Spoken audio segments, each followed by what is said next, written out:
Practical Anarchy, A Guide to Self-Determination. And we haven't done one of our mini-series for a while now, so I thought I'll throw one in. The next one on the list, tried to look up because we haven't done a list for a while now, but we'll ask for some suggestions soon, was Anarchy and Comedy. So I thought I'd have a pop at this one, and I've actually wrote this a little while ago, but didn't actually do it, but I thought I'd have a go tonight. So, anarchy, comedy and humour. Stop taking it fucking seriously. Anarchy starts with a simple irritation. Who the fuck decided this is how things work? Comedy starts somewhere similar. Why does any of this make sense? Both step outside the script, look back at it. One pulls systems apart, the other one pulls meaning apart. Together they expose the whole thing as constructed. That's the link. Not aesthetic, not culture. Method. So, a joke is a small act of sabotage. A joke works because it breaks expectation. You're led one way, then it flips around. That flip exposes the structure underneath.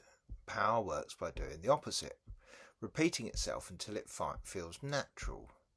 Laws, hierarchy, authority, police, the whole fucking thing. None of it is inevitable, but it becomes invisible through use. Comedy interrupts that.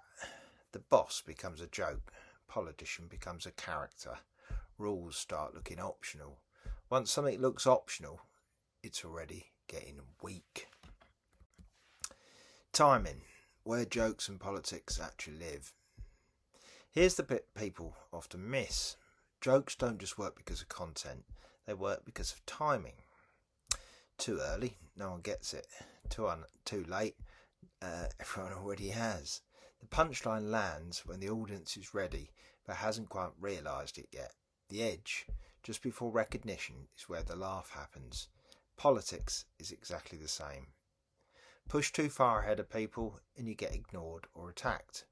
Arrive too late and you're just describing what everyone already knows. The art is in hitting that moment where something is about to crack. And let's face it, fucking Trump is the fucking genius at this. That's why characters like Norman Stanley Fletcher in Porridge work so well. And what a genius he was. Don't let the bastards grind you down. And that lands because it's timed perfectly. Said in the middle of a constraint, not after it. It's not a speech, it's a release valve. He doesn't overthrow the system. He survives it and punctures it just enough to stay human. That's humour as resistance, not grand, but precise. Or accurate, as people would correct me. Some people I know anyway. Part 3, most resistance is quiet and funny. Most people aren't storming anything. They're just navigating life. They take the piss out of management. They mock the system. They bend rules when they can. That's not apathy. It's how people maintain distance from something they don't fully believe in. They comply, but you don't internalise. Humour is the gap between those two things. The gap is where anarchy lives. So punk didn't explain, but it did disrupt. Punk understood this without overthinking it. Bands like Splodgenessa bands and tracks like Anarchy, Chaos, Stanley, Ogden didn't aim for polish or clarity, they aim for disruption. Messy, chaotic, slightly ridiculous. That wasn't incompetence, it was refusal. Refusal of structure, refusal of taste, refusal of permission. And some of them took it right to the top. Think of, fucking hell, I can't remember it now. And by refusing those things, they exposed how much of culture is just rules, pretending not to be rules. So power hates being laughed at. You can control people through fear. You can control them through belief. You struggle to control them, they're laughing at you. That's why humour is allowed but contained. You mock politicians. You can parody events. But don't question the underlying structure too directly. That's where acceptable comedy sits. Safely within the frame. Anarchy doesn't stop there. It asks, what if the frame itself is the fucking joke? What changed and what didn't? Comedy has changed. The rules around it have tightened. Everyone talks about this. Language is policed more heavily, context is scrutinised, intent is often assumed rather than explored. Call it what you want. Culture shift, social pressure, wokeism.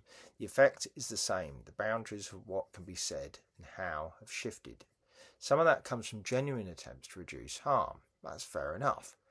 But there's a problem when humour becomes overmanaged, because comedy depends on risk, depends on misdirection, depends on occasionally getting it slightly wrong.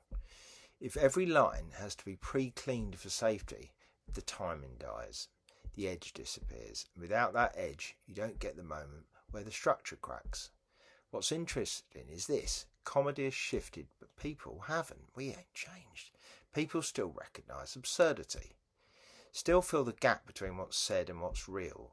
Still laugh when something hits true. So what happens? The humour goes underground or sideways or gets sharper. Because the instinct doesn't disappear, it just adapts. So when humour gets soft, not all humour challenges anything, some of it just reinforces the system. Punching down, distraction, endless commentary that never touches structure, jokes about immigrants for example. Even edgy humour can get absorbed once it becomes predictable, but once it's a format, it's saved.